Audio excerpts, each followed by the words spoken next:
Okay, so today what we are going to do is that when we look at reference, how do we refer? What do you think we refer with each other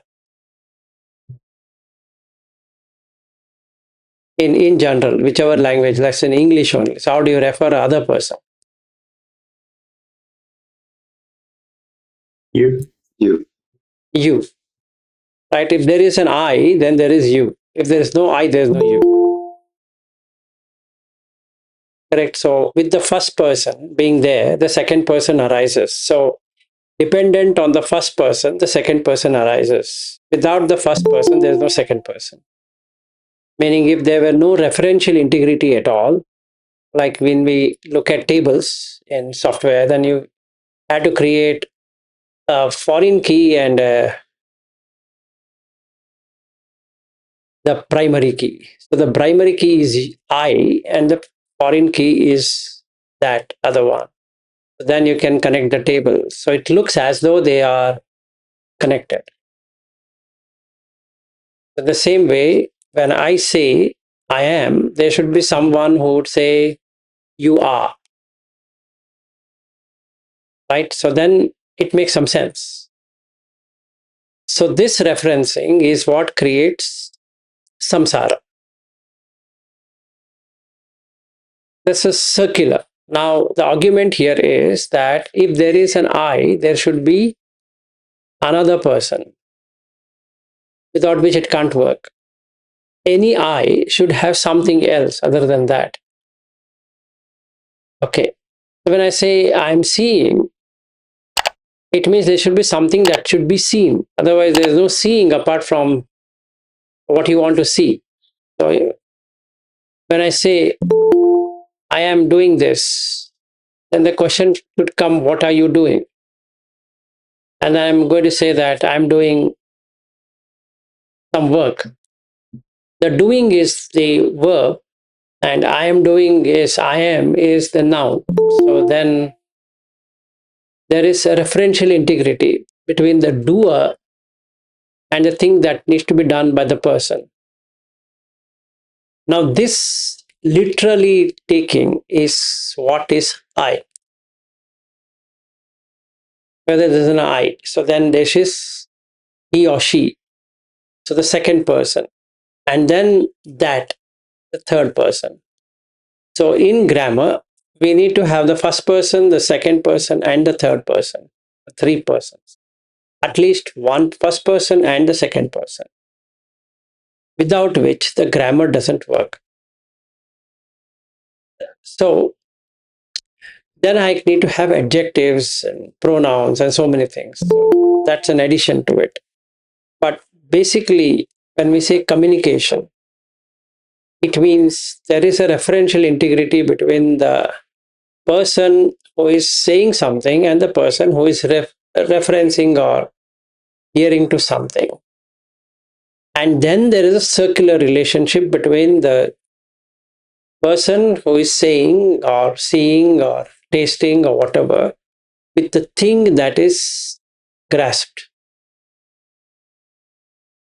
Okay. Now, this in turn creates rupa. Now, you have to create a rupa. So, how do you create a rupa? By identifying and symbolizing that if this is and this is how it is. So, when a child is born, he's shown some photograph and then it's said that this is a boy. And then the mind registers that this photograph is a boy. What if that photograph is removed? The boy is also removed. So when we look at dependent origination, it means that without the one, the second one can never appear. It has to appear in pair. It goes out of existence as a pair. That means you can't keep the boy and not reference to it as a boy. You can't take a girl and not reference to it as a girl. Even though there is no thing called as a boy and a girl. In truth and fact, if somebody were to ask, is there a girl? other than being identified as a girl. It's just a girl for identification, not in real anything called as a girl. So our practice should be that we need to see things as they are and not as they're presented. This is what is yatha bhuta jnana. That means they're presented. It's okay to be presented, but it's not real. It's apparent. Apparently, in 3 weeks' time, or not even 3 weeks from today, I'll be sitting in the same place where Shaniel is sitting, and I'll be touching that half bricks. So, you tell me one thing. I'm flying from Bangalore to Sydney to Brisbane to touch that half bricks. Let's say fallen in love with that half brick, and then I would like to really go and touch it, feel it. Why that is happening is because there is something to be touched. If there were nothing to be touched, then there is nothing to be experienced. If there is nothing to be experienced, then the Patisamutpada cycle will end. There's nothing that anybody can do. So then you're seeing things as they are, not as they're presented. It's being presented. This whole thing is presented, is created. And now I would ask him, why you have pigeonholes? And he would give that, they're not pigeonholes, they are placeholder or whatever. So then I say it is pigeonhole, he says placeholder. But they both mean the same. So that means in language, you can create anything and destroy anything. Then I would say, Vilas ji, you are not understanding. That's not pigeonhole. There are no pigeons in that hole. Okay, so what do you call that? And I will then change what it is said, and that becomes reality, which is not true. I can change it. Now he says this, and then I'll accept that. Is that what it is? And he'll say no. And I will say, okay, that means it's not. So just an argument. In real, nothing is changing there. So when we see the first person, you remove the first person and work. You're in Nibbana because the first person is the problem. Everything references back to the first person. So when you remove the first person, the Rupa is gone. If the Rupa is gone, can you feel anything? Because there's no phassa, there's no contact. So there is nothing as a feeling. Do you feel, let's say, we'll take the same example, and then it's hot, summer in Australia, as opposed to winter in San Francisco. So like I was saying that I could have said, we'll do with Shaniel, and then I'll fly to America and then have this session separately, because then there's a finished hot place, and now I'm going to the cool place, let's say. So, argument one. If it is hot, it's an experience of hot, meaning it's a heat which is experienced and called as hot. So basically, you will have degrees of heat, not hot. You will feel heat, you will not feel hot. There's no feeling of hot except for there's heat. Now, each body can have different tolerances for heat. So, can you tolerate heat? Is an absurd question, because it depends on the condition on that day. Okay, let's take that this person is allergic to heat. What happens? He gets boils. That's it. So, is there anything that happens because of that? We can recognize that as boil because his skin or her skin has a temperature variance. That means nobody can do anything of saying he can or he cannot, or she can or she cannot. There's nothing to do with it. So, is that in his control to say the boil shouldn't come or some rashes shouldn't come. No, that's anatta. The nature is anatta. That means what appears on the skin has got nothing to do with what I feel about it. There's no association. So if somebody asks me, do you require an air conditioner or a fan or something? It depends on the structure of the skin, not really that I require anything to have a fan or air conditioner. So then the question comes, should you have a fan or an air conditioner? Doesn't even arise. Because you're basically putting into the skin, not to you. Because the first person is removed. So then, is there a person who is experiencing hot?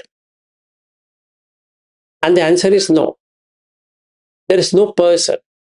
So what did you see? You just saw there's a heat. And heat is a heat. Heat on the paper shows it hot, meaning you feel hot. You can say it's hot, but actually it is heat. It just heated up. It gets heated up. The floor gets heated up. Maybe the terrace gets heated up, or the water gets heated up. There's no thing called as hot. So hot is a noun to depict something, because that's fixed. So when I say somebody is looking beautiful, they say she's looking hot. So why do you use that? It makes no sense. She's not hot.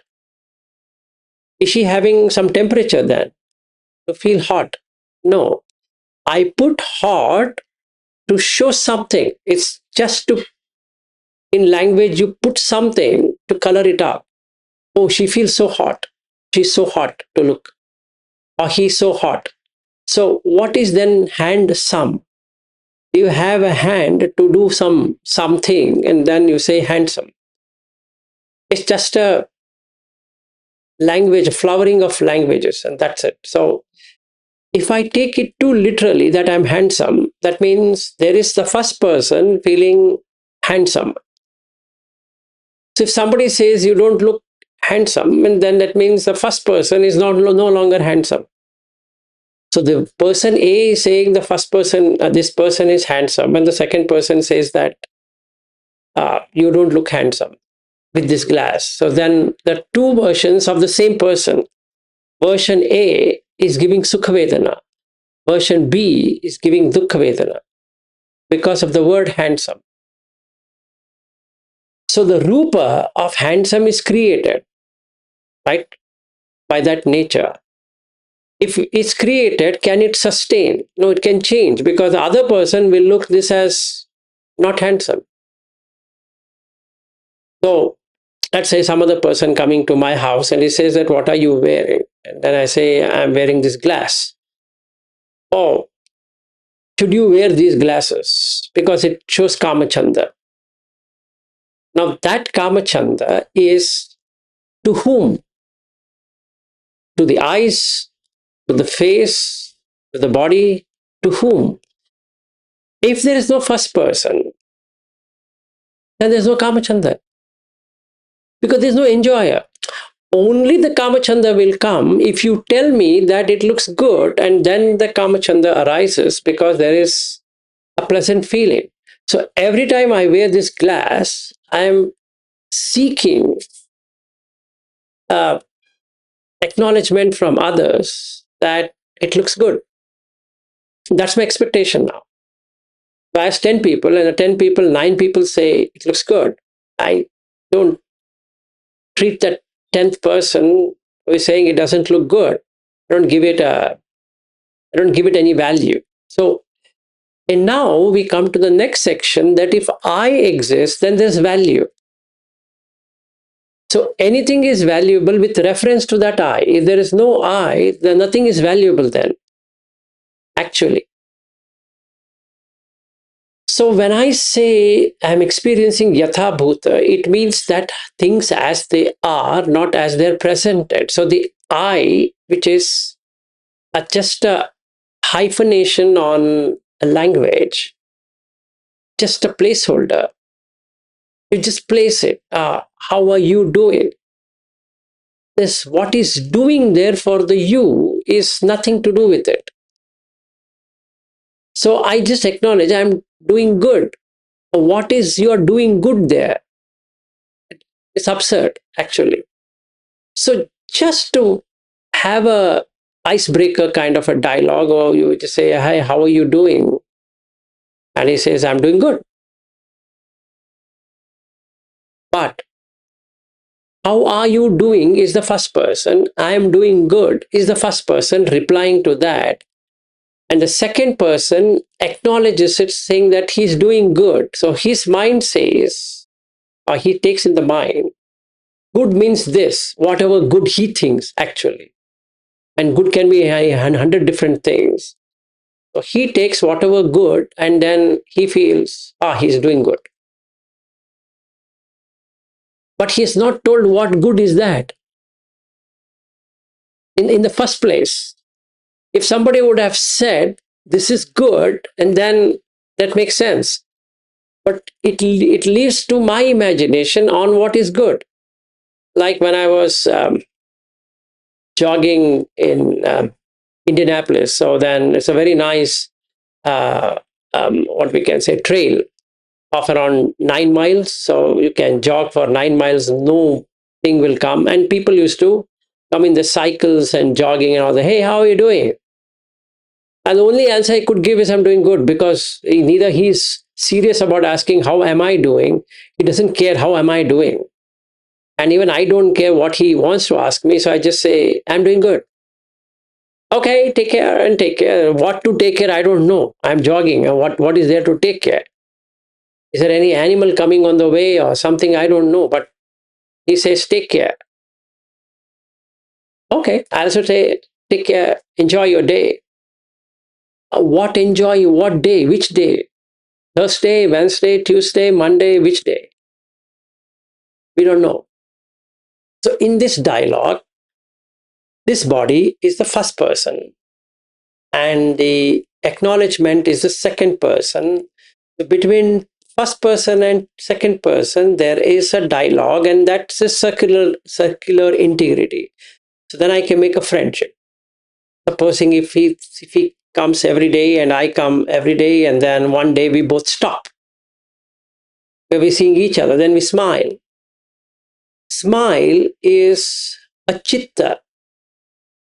It's in fact in Abhidhamma called as asitutpada. Chitta means it's a mind which is making it smile. Every time you smile, there's another chitta which arises at the same time. Okay, now there's a smile and he stops.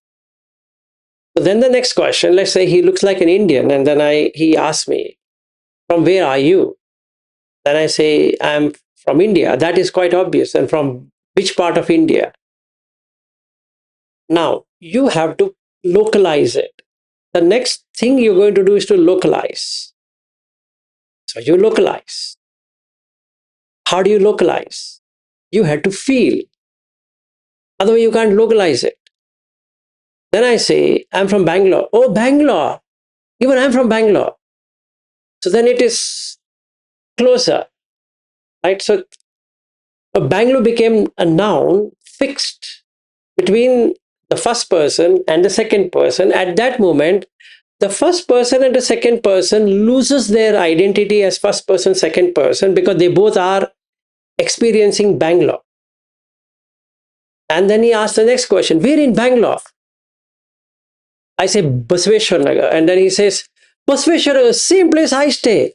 Oh man, that's good. Oh, where in Basveshwar Nagar? So then this excitement starts. Then he says, let's say 8th Main. 8th Main? That's exactly the place where I stay. Oh man, this is even more better. Then he says, behind Baskin Robbins. Oh shit, I also stay behind Baskin Robbins. Which number? Let's say I tell number 100. Sure? Yes. Mine is 101. Oh, you're so and so person. Oh man, can't believe it. You're my schoolmate. And then the consciousness goes to the school. Then the next question is which school? Then I said, this school. You remember, I used to sit exactly opposite to this bench, and which bench? Then we come to that. Oh, it's you. When did you migrate to US?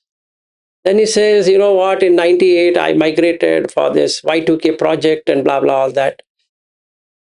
And then it is done. Then he says, Vilas, do one thing. Why do you want to run today? You just come to my house. And then I go to his home. The first person and the second person were two separate entities. When you localize, becomes first person, second person, loses that referential integrity, becomes one. Okay. Then even more localized, even more localized, even more localized, then you don't feel alien. You become one. And then he goes into his house, taking me, and that's his wife and children are watching as though he has brought one animal from the zoo. And then he has to introduce now this animal, which is this animal. And then he says that, do you know who this person is? Then I say, I don't know. She says, and then she says, come on, guess. You know him. This, how on earth I know him? Think no. I thought nothing. I can't remember. He's Vilas. Vilas? Yeah. Yes. And he asked me, do you know who she is? I don't know. Come on. She used to sit just next to our bench. She's so and so. You married her? And now this is becoming even more worse or best, whichever way to take it. Okay. But this kind of melting down is what is the feeling. Now you feel connected. Just like when I was at Raju's home, he had something to say to me about a person, a friend he has in Bangalore. So he asked me, since you work for ABB, do you know this person? I said, I do know because I searched on my phone. I said, is this the person? He said, yes. Then he narrated whatever happened in his life and can you help him? I said, he's my seat, next to next seat colleague. I can help him. So then the referential integrity between Raju, myself, and that person. That's how this whole thing works. Now, what's the feeling? So when I met Raju, who was associated or who has been associated with the vipassana center in Brisbane, that's the only thing I knew. But after knowing his friend, who is also my friend, then the feeling is different. Now, this feeling is not the normal feeling. What do you mean by normal feeling? Is that it's not a feeling which you get once you meet someone. It's much beyond that because there is referential integrity. So this person's face is now registered in the memory. And you go back into the referencing that, and that creates this cycle.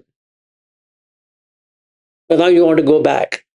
When I now go back to Brisbane, and if Raju and his wife were to come to Shenil's home, and then our topic would be more about his friend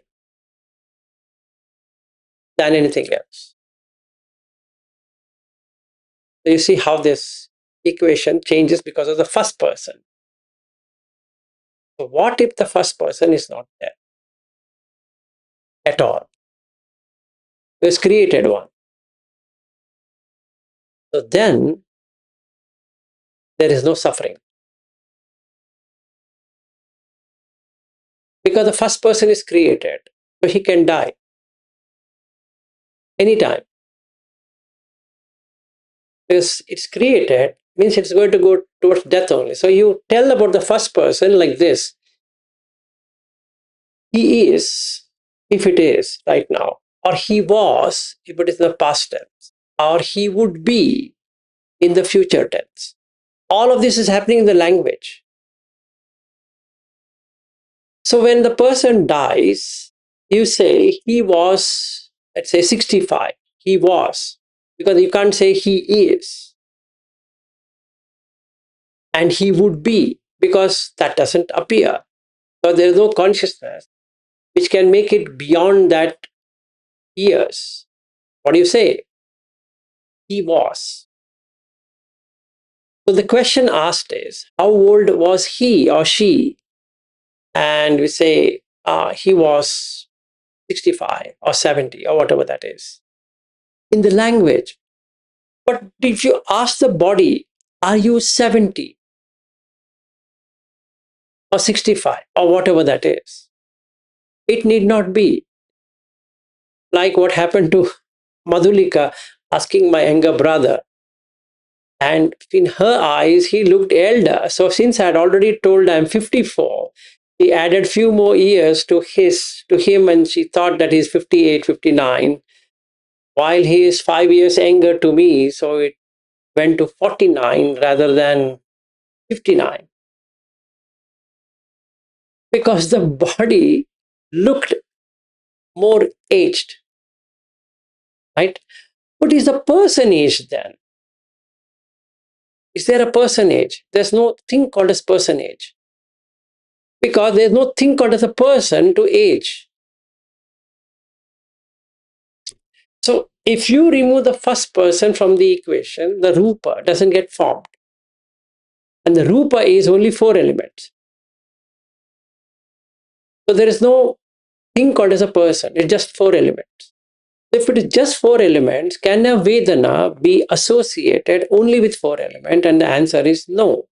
That means the chakku, eyes, sota, ear, dhana, nose, divha, the tongue, body, which is kaya, and the mano, mind, cannot connect. If the first person is removed, there's absolutely no connection. So the feeling is removed. That means this person whom I'm meeting at his home in Indianapolis has got nothing to do with me at all. Because I don't exist, so he also doesn't exist. Yes, Shane, go ahead. What is the first person in this example? Like you said, there's Rupa, and then Vedana and stuff cannot attach to that if the first person is not there. Is that avidya, that sense of I am? Is that what you mean by the first person? Yeah, the nicha stays. Like the noun, what you put, it always stays, right? It doesn't go. See, even if you were to die, you are remembered. Daniel is remembered forever. See, Shaniel becomes father, but Shaniel exists as father now, right? And Shaniel exists as ex-husband. And Shaniel exists as an employer, or rather as a CEO. And Shaniel exists as something else, and something else, and something else, and something else. Let's say Shaniel becomes a grandfather, but Shaniel exists as a grandfather. So the first person will never die. So that's all of these things, all of these I. So that you have become a father. See, if I ask you, Shaniel, aren't you a father? You would say, I am, because you feel you're a father, right? So the feeling of father.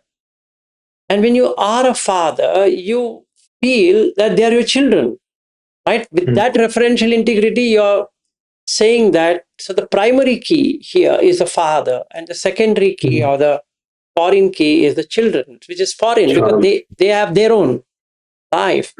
But when you meet your children, you feel connected, attached, because she's your daughter. Let's say your daughter, you message sometimes that I'm going with for lunch or dinner or whatever with my daughter. Yeah. So you fixed. You is fixed, right? I am is fixed. That will never change.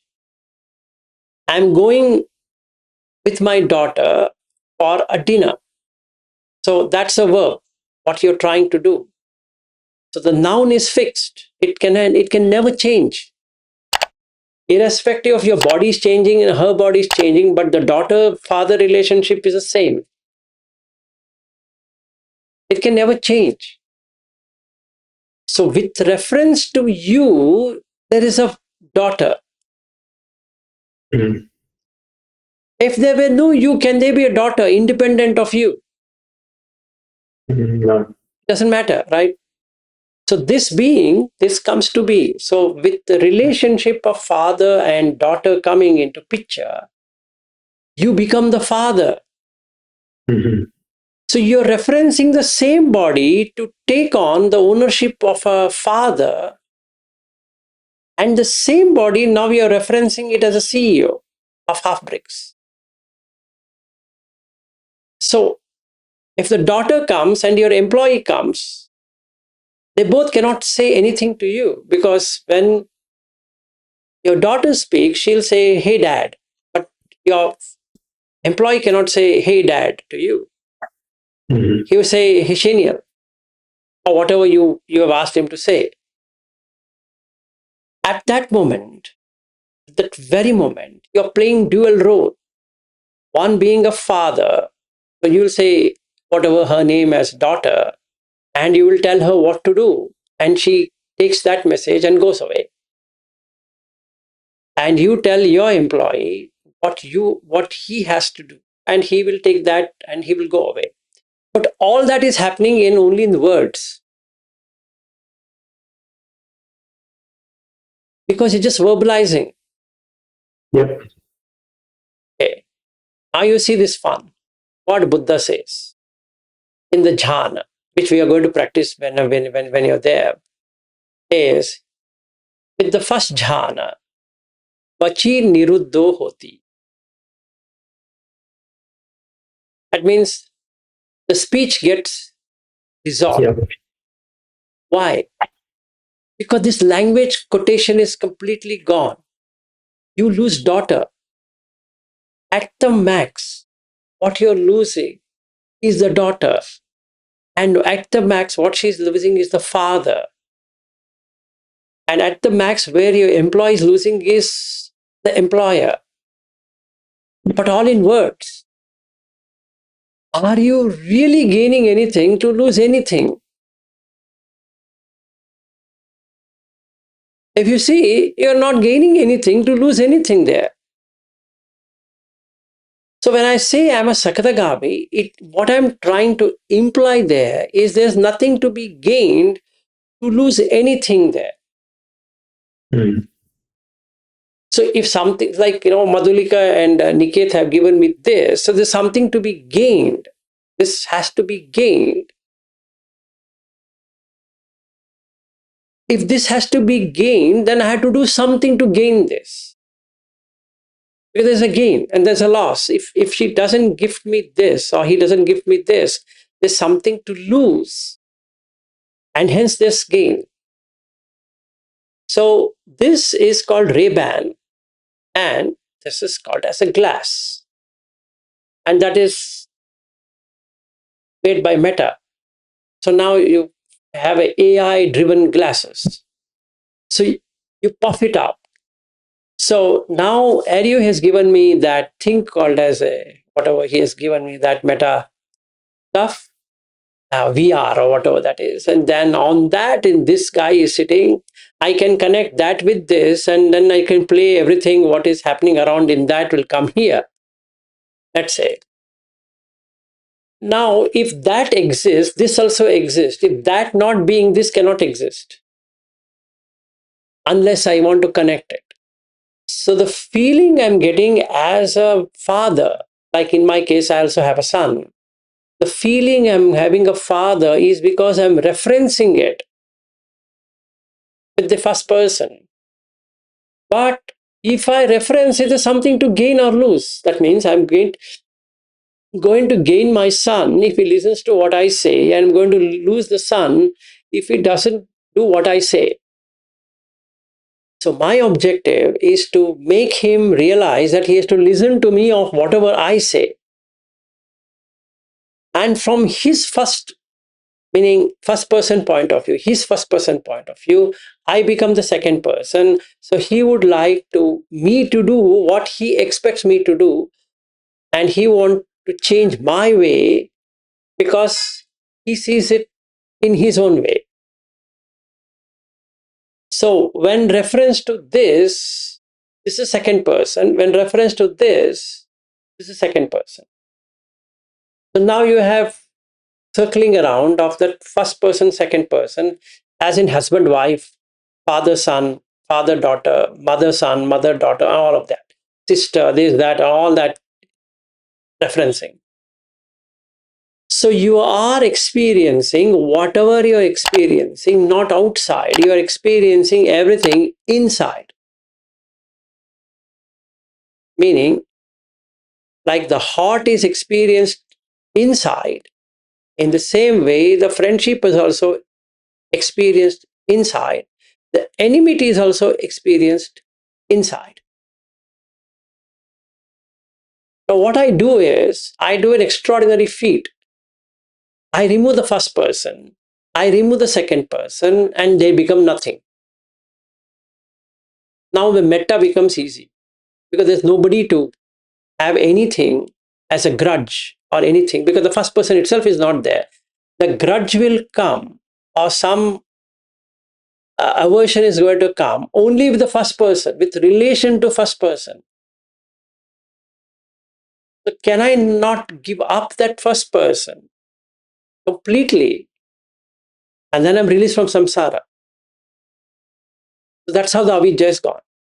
Because that I am is the avidya. That's the dukkha. Because now the rebirth cycle is because of I am. I am so and so. I'm an Indian. I want to become an Australian. So then I want to be born in Australia because I love Australia. Then my mind is consistently going from here, this shore, to the other shore. Because there's something to be experienced in the other shore. And hence, I need to be done this life, or I will aspire to have it in the next life or next life, whichever life to come, because I need this. Okay, so what I do is I sit and I observe this I, and I can see it's in layers. So then when I see the layers, I can remove the layer. It's like peeling off the onion, and you just peel off. And you see, is there an I in this? And you would find there's no I.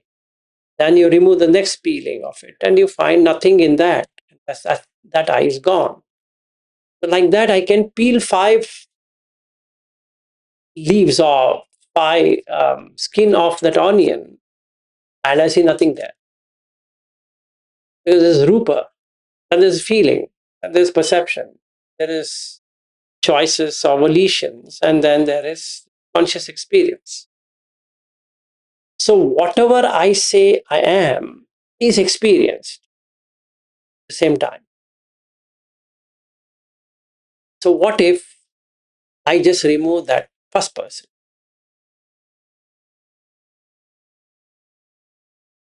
Can then a feeling exist independent of that rupa? And the answer is no.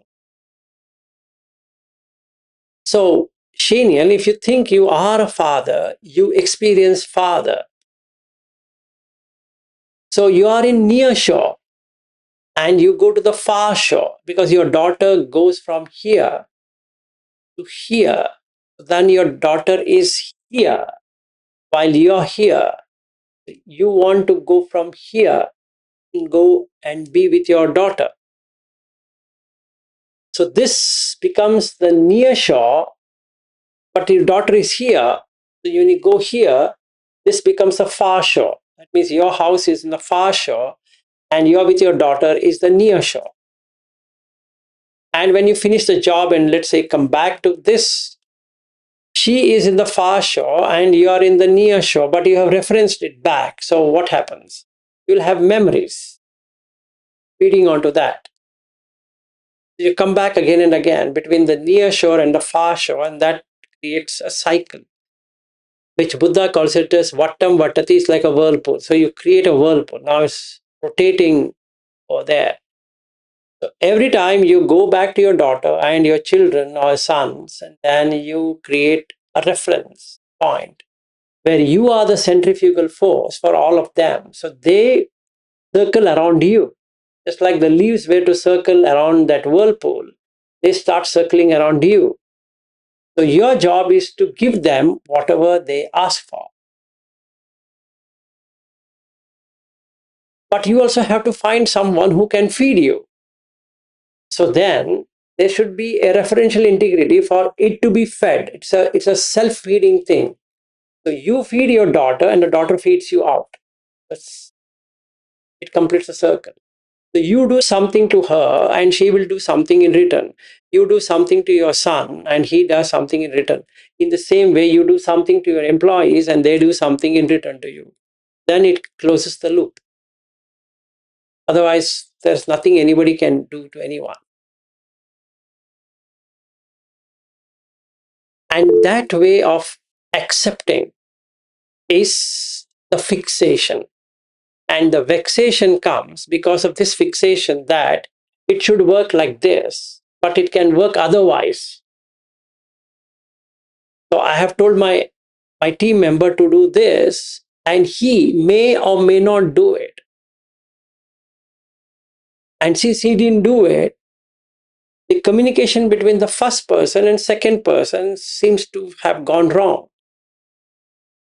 So there's frustration that I told you to do this, why you didn't do? And he will give it his own argument.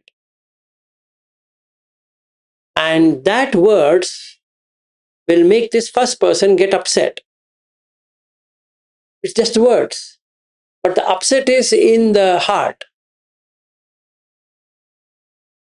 But actually, if you see, it's just words. If you really watch, it's only words. There's nothing other than that.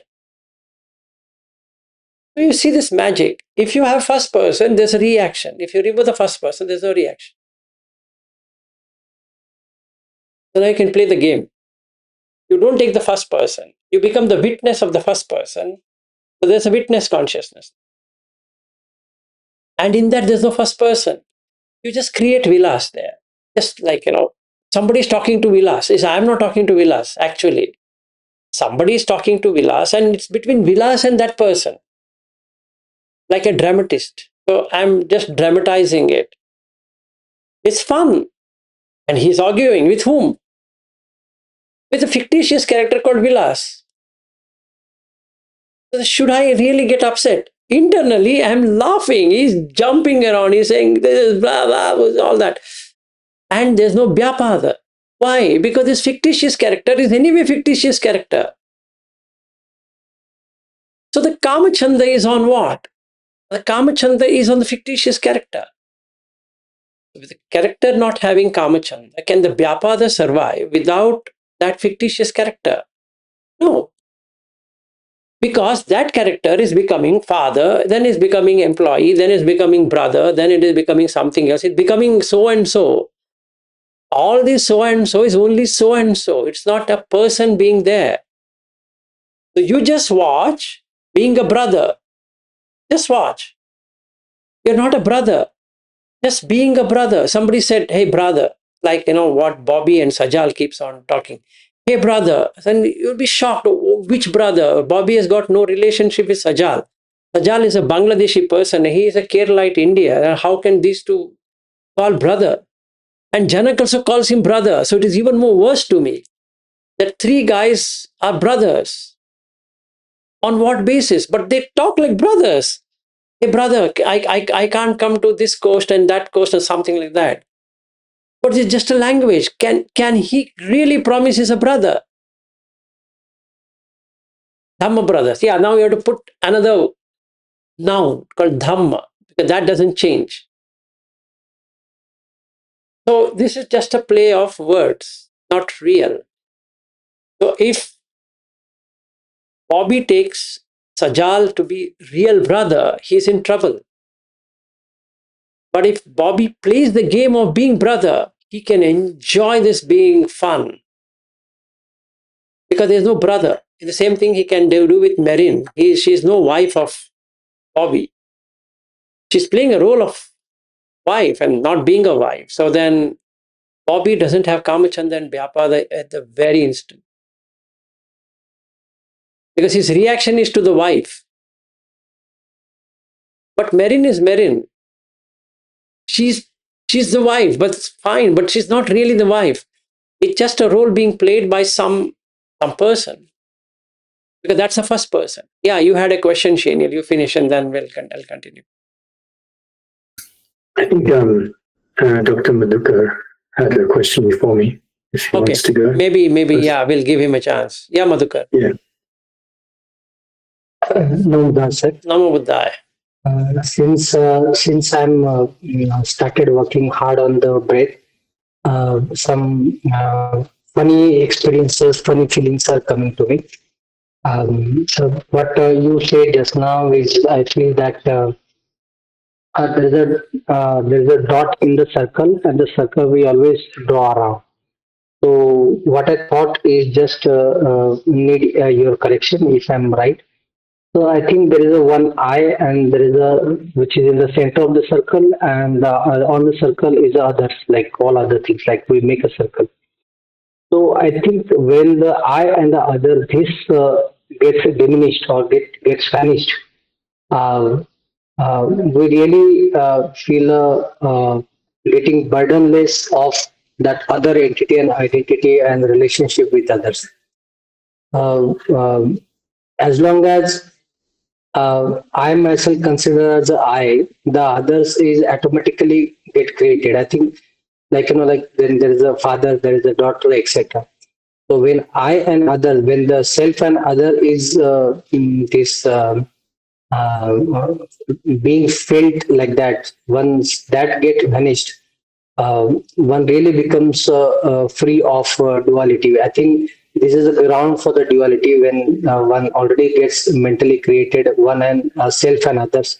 So I think that should be the good ground for me to understand if I'm right that no, you're right. one can get rid of duality. Means like like because if I'm poor, that means there has to be somebody other who is rich. If I'm black, that means there is something who is fair, and the time when this gets off, so my ground for the to be understandable level as a sakadagami, I really sense that lots of burden of that four pairs of duality gets lost if self and other is vanished. I mean, if I'm Perfect. right that way. Very good. You've learned it very well. Sir. Excellent. So if you remove the referential integrity of this, that means me and others, as long as others remain, you also remain. If there's no you, then there's no others. So the burden is gone. So then there is no profit and loss because you see something profitable because there's something to be lost. If there were nothing to be lost, can there be a profit? No. In the same way, fame and defame. If there is a fame, somebody can defame it. Because if something is there to write, if the board is there to write, then only you can write it. Otherwise, there's no board, and what can you write on that? You can't. That is why it is called anidasana vinyana. That means it's not illustrative or can be written. That means I being a father is an illustration. That means in my consciousness, I am a father. And now I should have a son on the other side. Otherwise, what's a father going to do without a son or a daughter? So if there is a father, he should have fathered something, and that something is a daughter or a son. Same way, if there's a husband on one side, there should be a wife on the other side. Otherwise, what's the point? Now, in those people who are divorced, what do? You should make it X, still showing the referential integrity that at one point in time they were together. Otherwise, it looks absurd. So, what do? You put X. What if a person is dead? Now, you still have to have a referential. What do? You say late. That means you resurrect that person as though he is eternal with late. That means he can't be missed. To make it even more better, what you do? You put a photograph of him in your room so that that referential integrity is never lost. So as soon as I wake up in the morning, I see my father. So if I were to wanting to disassociate, I can't, because I see my father. In the same way, I put a Buddha statue, and that becomes a referential integrity back. Every time I open up my eyes, the next day I see the Buddha. So one day Buddha is smiling at me, one day Buddha is doing something with me, one day he comes in my dreams, one day this happens, that happens. So I keep on remembering that this is what the Buddha is doing to me, when there's no Buddha who is doing anything to me, honestly. Because I created it, I am the enjoyer. So there is a karta bhava, doing something, and there's a bhokta bhava, means it's enjoying something. But you're not a sakshi, you're not a witness, because you're already in that. Meaning, when I keep a Buddha statue, it means that I've already accepted there's a Buddha out there. If something is out there, in truth and fact, then there's a circular integrity. Just like the Pomona Center of Vipassana is there, truth and fact. It's just a building. It's just a building, but I get a feeling that I'm entering into VRI.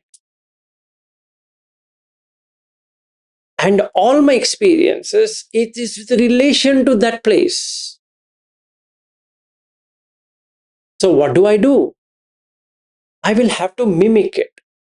So how do we mimic it? We put two chairs, two empty chairs, and create a makeshift thing that you're talking to Goenkaji and his wife, Mataji and Goenkaji. So when you enter into the Dhamma hall, you feel that Goenkaji is sitting. You start to feel vibrations or even goosebumps coming on your body because it's created by the mind. If somebody were to lift those chairs, he will come and say, no, no, no, you can't do that. You can't do that, please. Don't touch it. Why? They're only chairs. No, not at all. They're not chairs. You're misunderstood. Then you watch this fun. There are 4 chairs. 2, no person will sit. 2 assistant teachers will sit. 1 male and 1 female. Now, when you sit there, you create this referential integrity that I have gone to vipassana.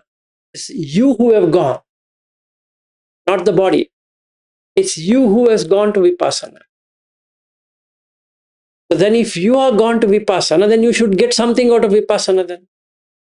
Meaning you exist in truth and fact. So you should get it. What do you get it? Whatever Goenkaji is saying. So then you create the next referential integrity of Goenka. And when you integrate Goenka into you is experiencing Goenka. Through what? Through the language. Or through what? What else? The language. And then there is an excitement when he speaks, because now my mind, let's say, makes up for the thing, whatever he's reciting there, and makes it up. If I like it, I feel amazing. What if I dislike it? It's a pain. But both are created because I have taken Goenkaji literally because of I. I am in vipassana. What if I remove that? Like any other building. Like if, forget the VRI, now I'm Shenil's home. That's called Shenil's home, just for identification, but just a home. It doesn't matter whether Shenil is there or Shenil is not there, or whoever is there, not there. It's just a house. It's just a house. House of what? Maybe of some wood, and that is some timber and some cement and etc. And what does it do? Just give shelter. Shelter from heat, shelter from cold, or shelter from rain. Other than that, is it doing anything? And what does a car do? Take you from place A to place B. Excellent. So then you can't walk. So you are taking a car, basically. And the job of the car is to take you from A to B, nothing else. Good. Now, if you don't exist at all, can the car be experienced? No, because you're carrying the body from place A to place B. In the same way, I'm putting the body on the bed, what he provides, and then I'm putting the food into the mouth, taking what food he provides, then do all of these activities. So there's no I which is getting created. So when there's no I getting created, then there is no suffering. So because there's nothing to be lost or nothing to be gained by going into his house. So then what happens to the energy, or whatever we call in Chinese chi, or in Sanskrit prana, or whatever? What does it happen? It would remain pure. So when I sit at his house, can I not store the energy? Yep, I can. So what happens if somebody sits on the same place where I was sitting? If the frequencies matches, he doesn't have to sit and meditate. It instantaneously hits him back. So he can use it as much as he wants, because there's no I. In that way, it's all cut. So if the first person is gone, then everything associated with that is gone. Yes, sir, Shenil, you wanted to ask. I think I caught up with Madhukar.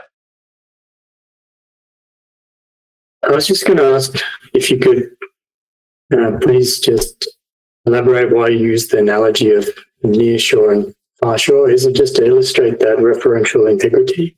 No, in reality itself, that is how this whirlpool is created. So what Buddha says is that ittha bhava, anyatha bhava is actually shore to shore.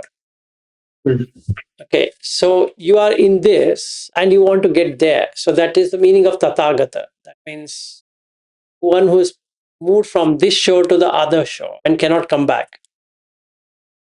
So the question is on the tathagata or arhat. can they come back to this existence? This means this shore, and that means the other shore.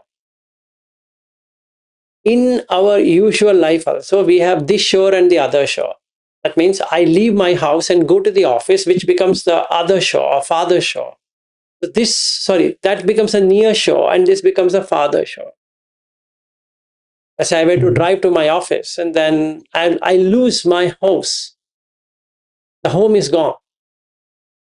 So the house now where I'm sitting is the far shore, and where I am in that place is the near shore. Okay. Now when I'm in that shore, it makes me go back to my home. And then the office becomes a far shore and my house becomes a near shore. Right? So in the mind, there are duality, near and far.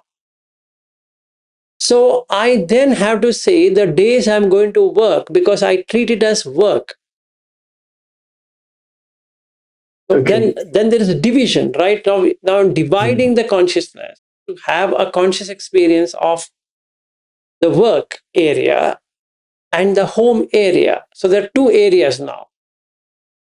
So the mind is split up between this is office work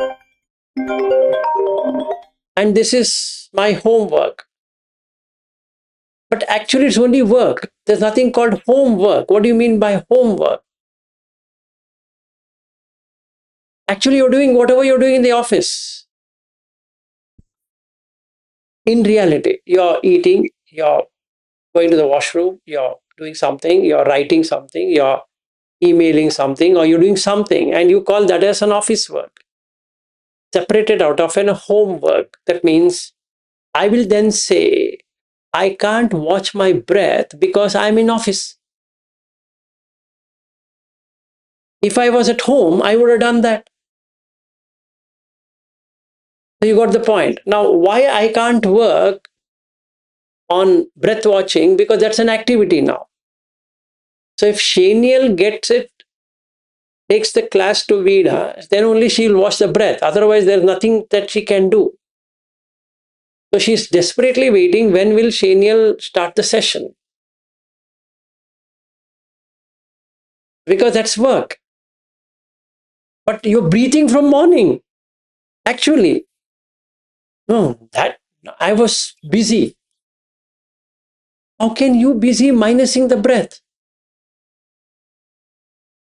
Because I've created a near shore and a far shore, it keeps on circling like this. So now I can't watch my emotions, or I can't watch this 5 khandhas because I'm not settled. Now the question comes, how do you settle? Then if I were to ask Bobby, he'll say that you have to sit cross-legged, and you should watch the breath and blah, blah, all that. And then, because that's there in the Satipatthana Sutta or some other sutta, and that is how it's done. Because that's a near shore. It's the far shore. That means you're still not done it. It's a far shore. But when you start doing it, and this becomes a near shore, that means I have to do something. So then the question comes, how long should I do it? So then you have to do for a couple of hours. Then I create that near-far relationship. 2 hours. I'm desperate to finish the 2 hours. Because I'm in that shore, the 2-hour shore. So this becomes far. So there's an anxiety to go back. Means I want to somehow finish the 2 hours, what you have asked me to do. It's an assignment to me. So I will start to feel, after finishing this, something will happen. When I finish it, nothing is happening. Because I'm circling between the near shore and the far shore. Now what should I do? Don't create a near shore to have a far shore. Because that's the circling. What Buddha says is, ittha bhava anyatha bhava. Its otherwiseness is the natural cause. If you say itha, thisness, becomes otherwise. Otherwiseness. Anyatha is otherwise. So if I keep 2 hours for meditation, it becomes otherwise. Something or the other will come. Some phone call will come. Somebody will get worked up and ask me a question then and there. Or I myself cannot say it. Because I'm now in the shifting between the near shore and far shore. I'm going in circles. So this mind is not stopped. This is exactly what Buddha asked Angulimala. Angulimala says, stop. And Buddha says, Angulimala, I stopped long time ago. You are running. Because he's running from the near shore to far shore, going in circles. And Angulimala is no dumb guy, he's a smart guy. So he stops, says, I found my teacher. So we need to be unestablished, either on the near shore or the far shore. Don't go anywhere. Don't create a near shore to get into far shore. Yeah, unestablished. Okay. See, for me, Bangalore today is a far shore or a near shore. It is a near shore. I'm at present sitting in Bangalore. But is my mind established in your home? If the answer is yes, I start counting the number of days. I would say, Shaniel, you know what? What's the date today? Say, yeah, 11th. No, Shaniel, I think you're missing the point. Another 17 more days or 18 more days. I'm there. Ah, yes, Vilasji. And you're not showing any interest. That irritates me, actually. I was thinking you're very happy. And in 19 days, sorry, not even 18 days, 19 days from today, I'm at your home. So the excitement that you're going to land and then you're going to come maybe with some garlands. I don't know what all you're going to bring to the airport. So then you come and you pick me up. There is an entourage of people going behind, right? Just like Rajneesh going in the front and people running on the streets. And then I'm watching and maybe Janak and all these guys are coming behind. And then we enter your house and there's some nice celebration, some balloons and all that thing. And you're not showing any excitement because I am in your home already. And there's an anxiety of that. So what if I never moved the shore? So can I travel then? No. The body is traveling, but the mind does not travel anywhere. It stops. So when I sit in the flight, Shaniel, I can stop all movements. So I didn't travel from Bangalore to Sydney in a 12-hour flight. So can any experience of strain or discomfort be found? Not all. So when I just open my eyes and I see the time, it is 10:10 in Sydney. 10:30 is the landing. And all that I need to do is just tell me when you hear the word Sydney. That's it. So then I count 10, 9, 8, 7, 6, 5, 4, 3, 2, 1, off. And then I open my eyes. 12 hours have gone by. There's nothing experienced. So then I get down in the airport, so-called airport. It's so-called because it's so-called, honestly. So from there, I come to the domestic terminal. So the question comes, aren't you having sanya? Yes, there is. Absolutely, there is sanya. There's perception that there's an international terminal. This is a domestic terminal. Then I come to the domestic terminal, and then I come into the lounge or whatever that. Then I come to the gate or Brisbane. Can you switch off Brisbane? Yes, you can. That means you never traveled. And when you didn't travel, can you feel anything about travel? Because there's no farther shore at all. There's no near shore, there's no farther shore. If there's near shore, there's farther shore. So you cut both of them. And when I land, when I land in so-called Brisbane, I meet so-called Shaniel. I go to so-called Shaniel's home.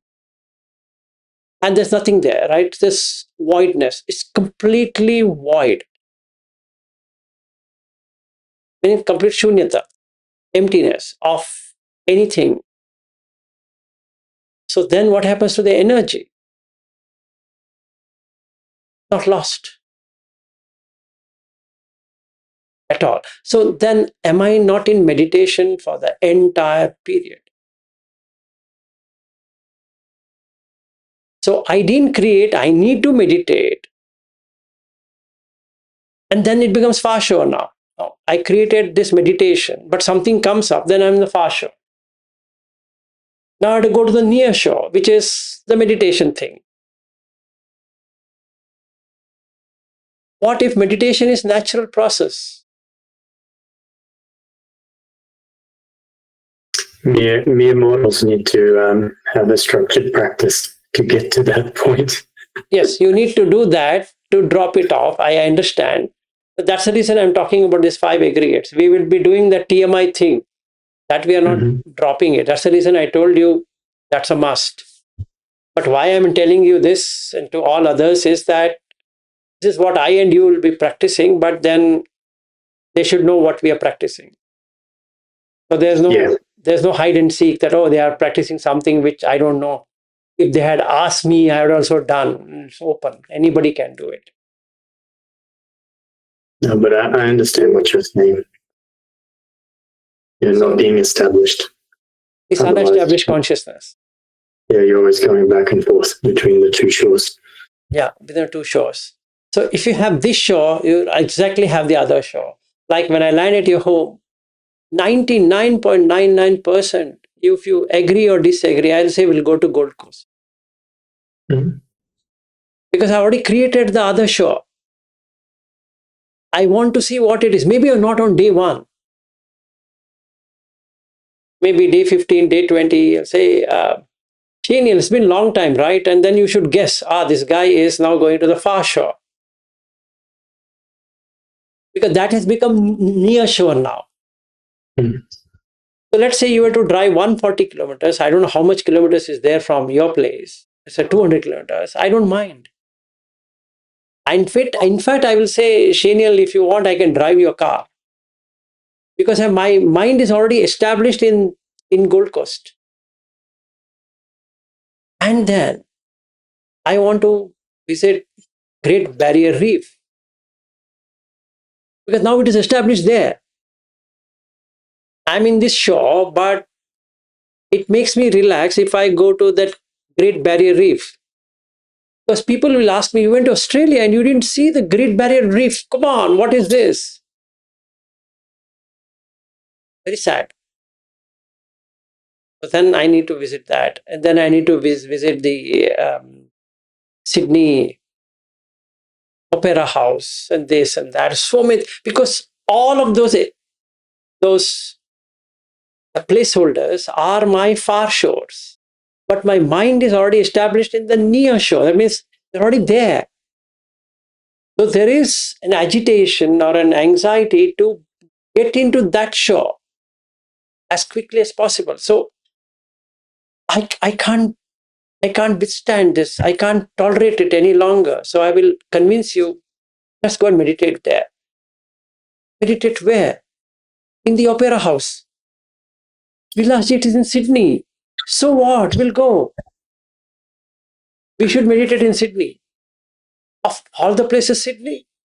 And my house is, you think, is smaller for meditation? I say I'm bored of, I can't say that, right? I can't say I'm bored of meditating at your house. That's a problem. So I have to somehow eat my own words and then come up with some different word to enjoy that I, because it's already gone to the far shore.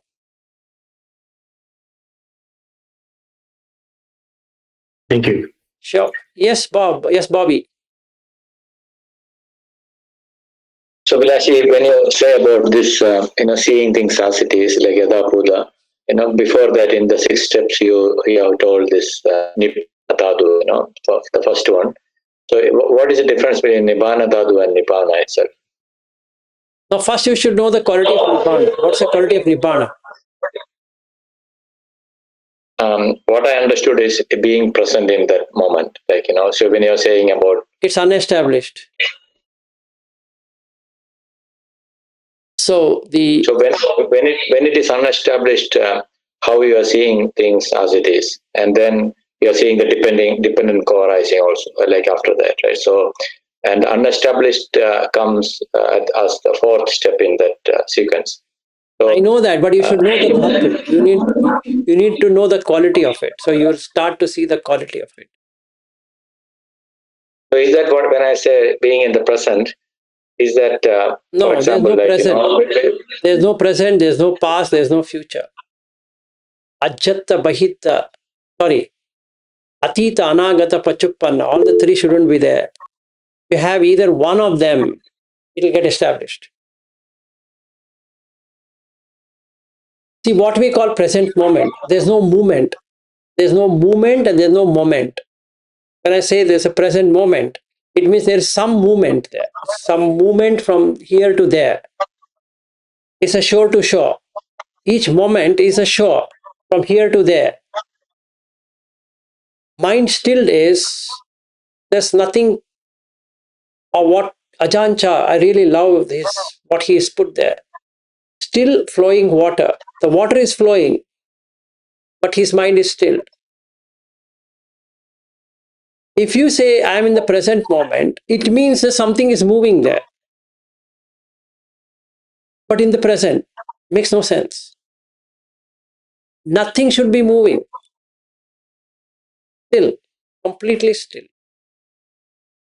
That's the first step, Nibbana Dhatu.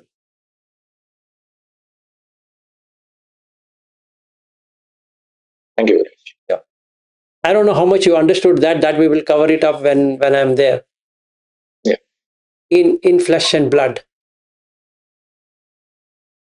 Yes, Madhukarji. So, what I understood right now, dhatu means actually dhatu is Quality. is to be understood. Is understood to be understood by its quality. So when we call it as a nibbana dhatu, I feel it's not like an element what the prithvi dhatu and etc. But it is like there is a state which can be designed theoretically can be understood as a unestablished awareness that can be experienced. So from the property of it or from the You don't have to complicate so we much. can call it as a Nibbana Dhatu. Is it Don't complicate. Don't complicate so much. If you refer to what Sheniel has sent, that document, okay, in that it is ChatGPT saying non-doing relinquishment. There's nothing to be done.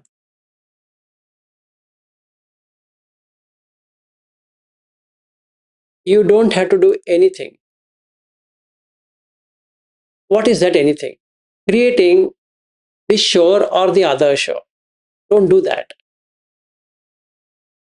See, what is Nibbana in the first place? Now we say Raga, Dvesha, Moha not being there. Let's understand it in a proper perspective.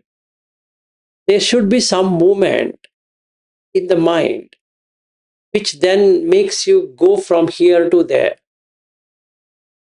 Right? How do you go? You say you're in Bangalore, or I say I am in Bangalore. That means I am here. And with relation to that, there are so many other things. So then, Vilas, are you going to Brisbane? Somebody asked me, and then I'm going to say 29th. So now today is 11. 29th is 18 more days. So if somebody were to ask me how many days left for you to fly to Brisbane, it's 18 more days. So the Nibbana is not there. Why? Because I'm moving. There's a movement. So as it moves, the Nibbana will be gained where? In Brisbane. And Shaniel has a Shunyagara. Let's think for a second that when I go to Shaniel's home and I sit in the Shunyagara, my mind becomes Shunya. So how many days left to experience that is actually 19 days, not 18 days. 18 days, 18th day I'm flying. But 19th day I am there. And if the flight gets delayed between Sydney to Brisbane for reason that from Bangalore it was delayed, so then it is delayed. So I reach at 5 p.m. or 6 p.m. I should have landed in his home by roughly 3 o'clock. Let's say 1:30 it lands. So by the time I reach his home, maybe 2:30 or 3 o'clock. And my Shunyagar experience is at 6 p.m. now.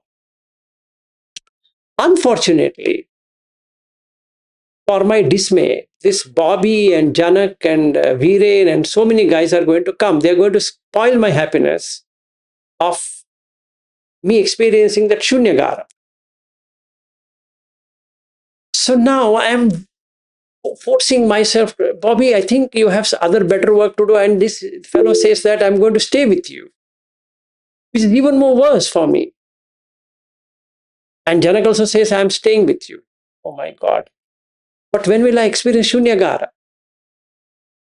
And somehow I convince them, give me half an hour, I would like to sit in Shunyagara. 100%. My mind will not be free, even with that Shunyagara, because I've already created Shunyagara. And whatever is created is a creation. It's not real. What do you mean Shunyagara? What is there? There's nothing. So can I have Nibbana Dhatu there? The quality of Nibbana is non-attachment, non-creation, non-association. How can an association create removal of non-association?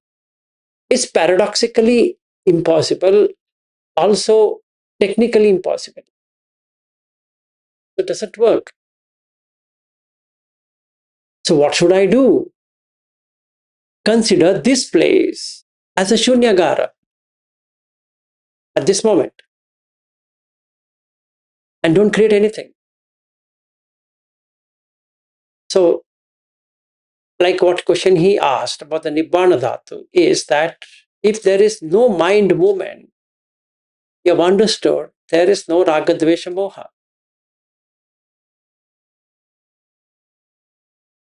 Or you are in Nibbana. It's not you will enter Nibbana.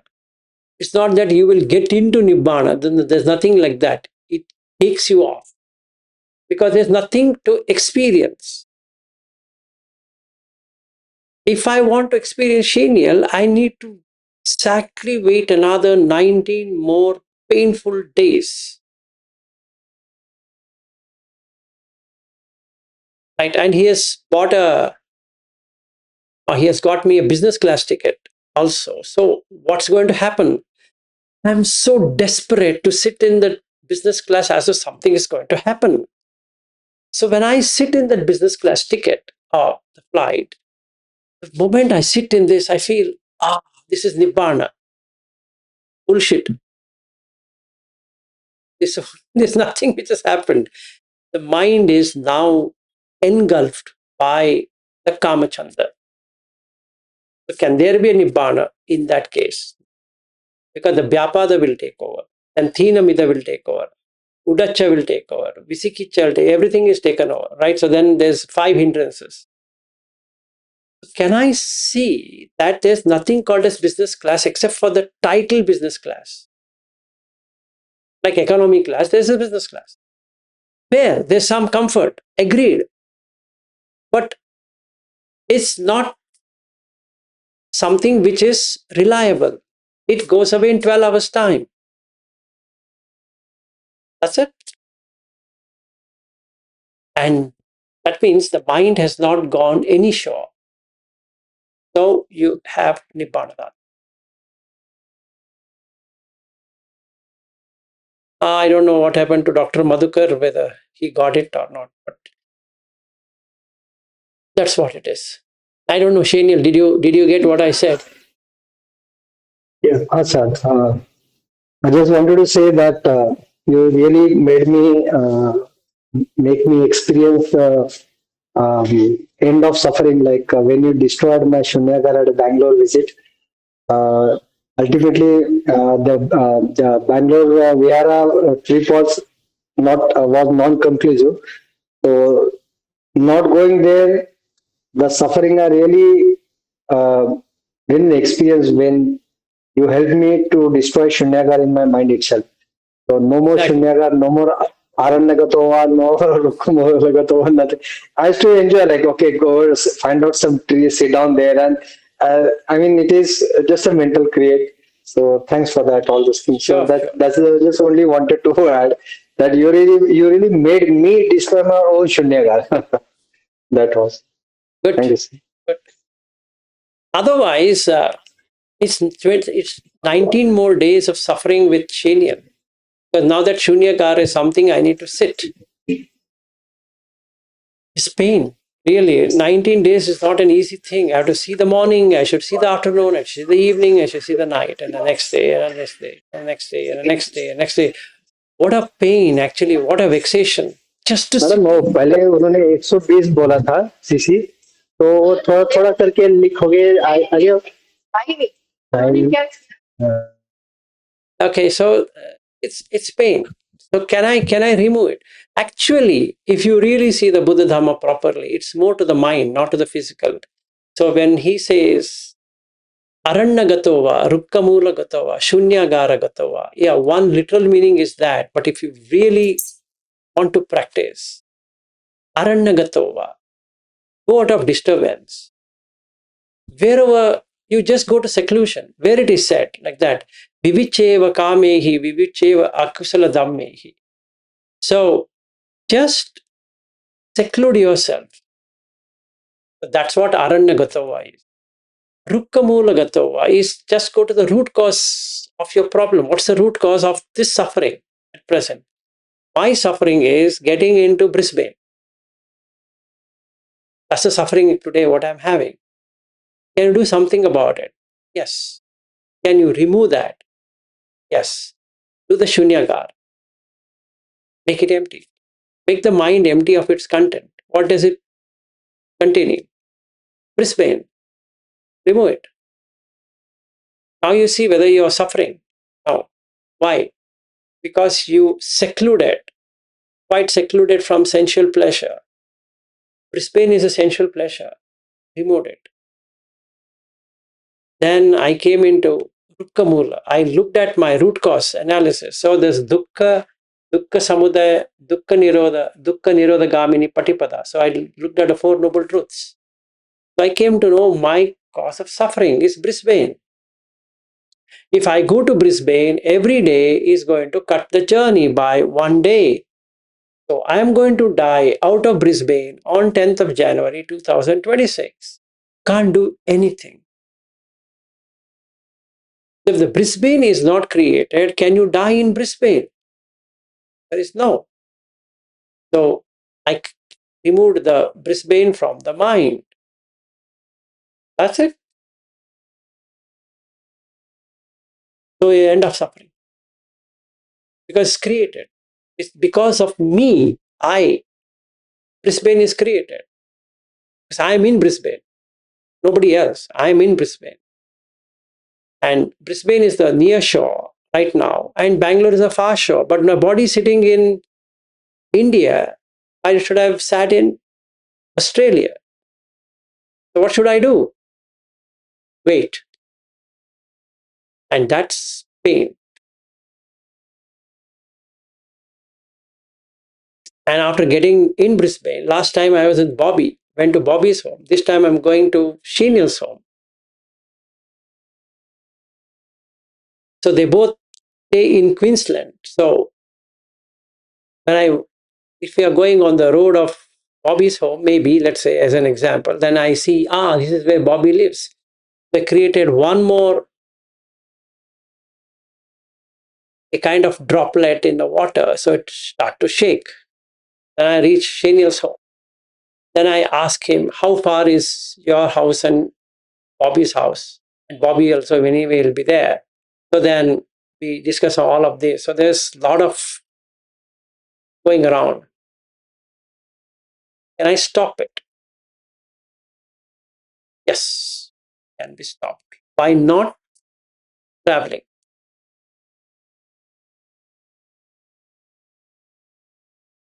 It's in different direction. Yeah, Bobby, I understand. Yes. Yes, Harry, go ahead. Okay. I had a question earlier because when you were saying that for vipassana to happen, there needs to be a self and others, so you can hate the other person. You create that. And I'm wondering, for people who start, let's say, getting to self-criticism or hating themselves, or even narcissistic who love themselves, so they create a different version of themselves in the mind. And yes, of themselves in the mind. They objectify themselves, let's say, at a previous time, at a different place. They objectify that and they start hating that. Like, I've become lean, or I become fat. I hate being fat because I was lean. So I have two sides now, right? Now, fat has become the near shore and the thin has become a far shore, whereas I want to become thin. Now, what do?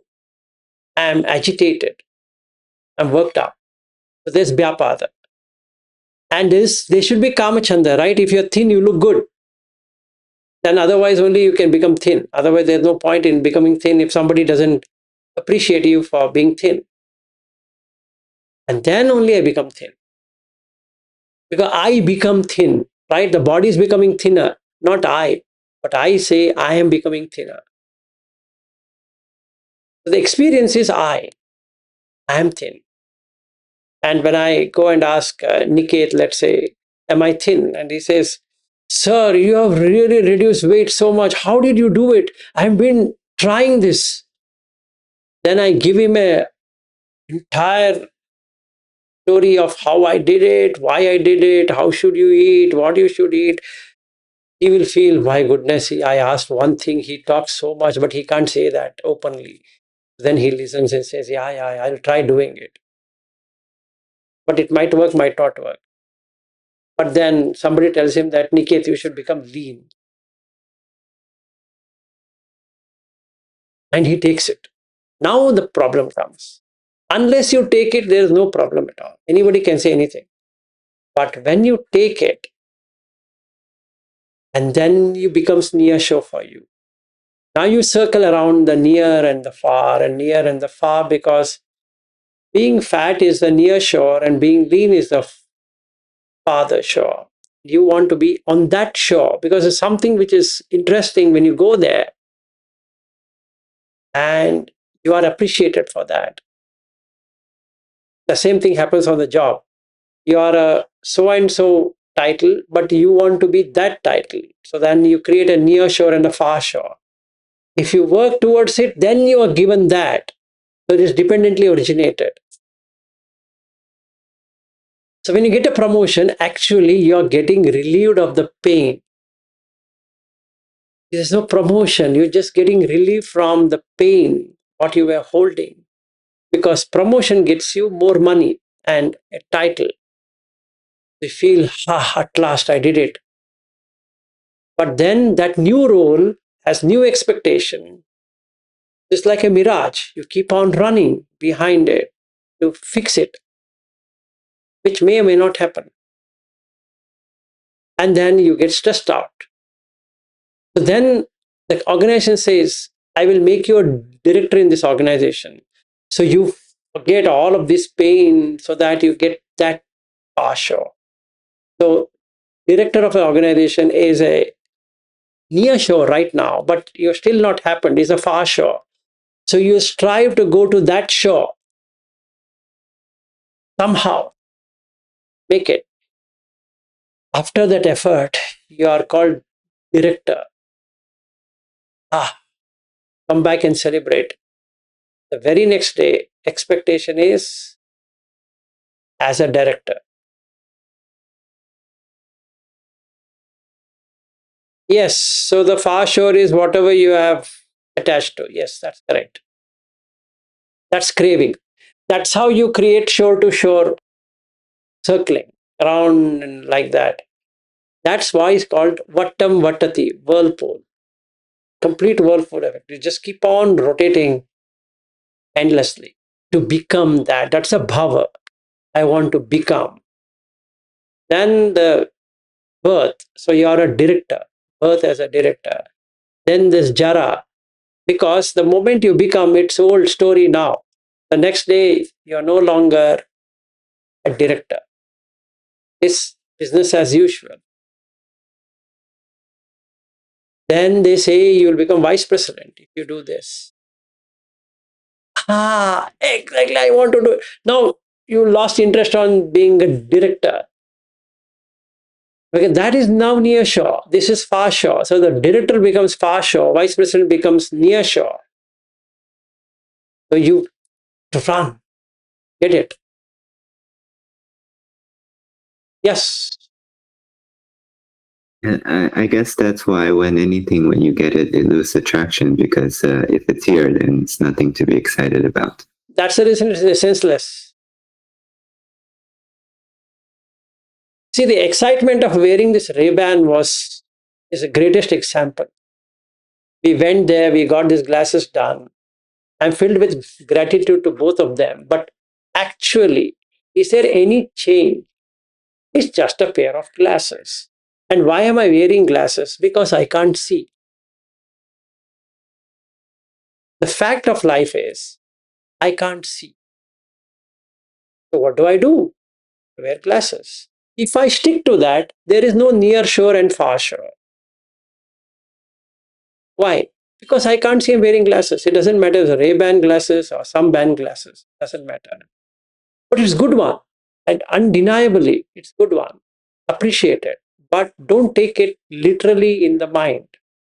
Appreciate the technology, appreciate everything that has been done to these glasses, and appreciate this family who has donated this or gifted this. Great. Then there is no ego that I'm wearing this glass.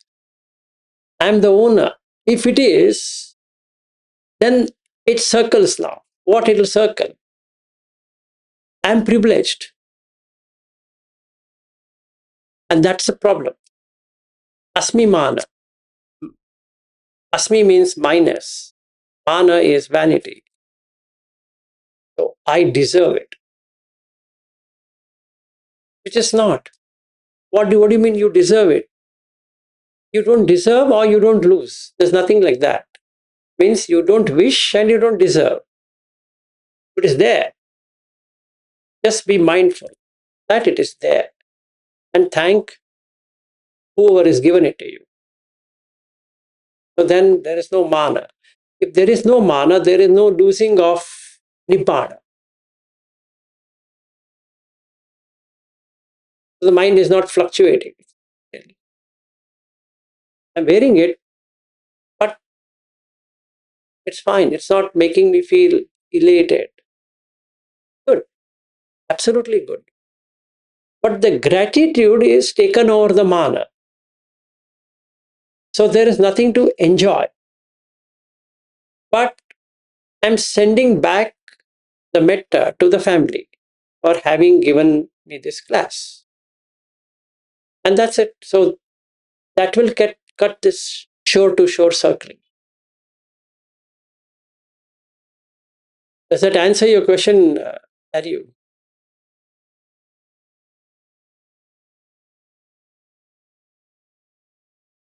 Like that. So there's nothing to enjoy because there's something to suffer.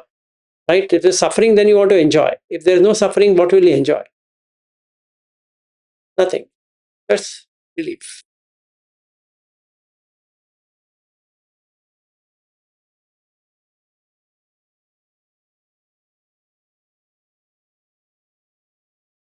Okay, so should we end? We're already at 10:11. Yeah.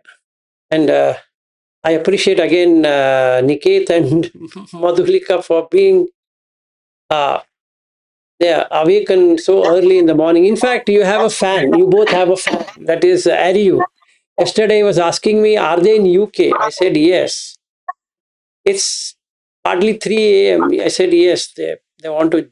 They're joining. I think it is 4:30 there. I was also looking at the time. Yeah. And they look so fresh. Yeah. I was thinking it's amazing.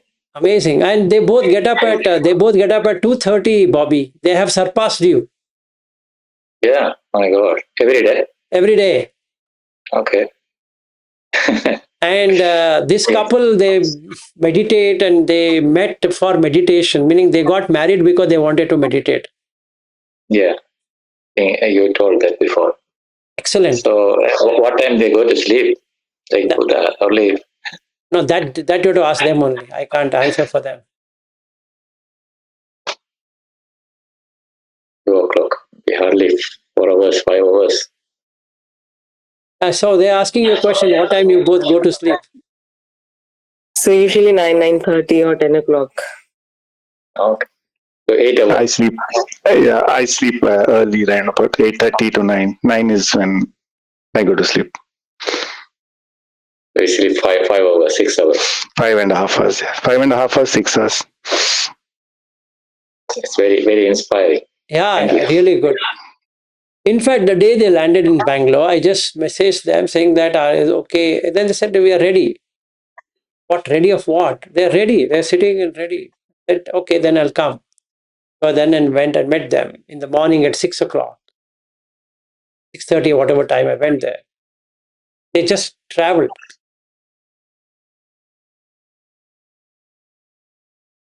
It's very nice to have all this Dhamma friends and inspiring each other.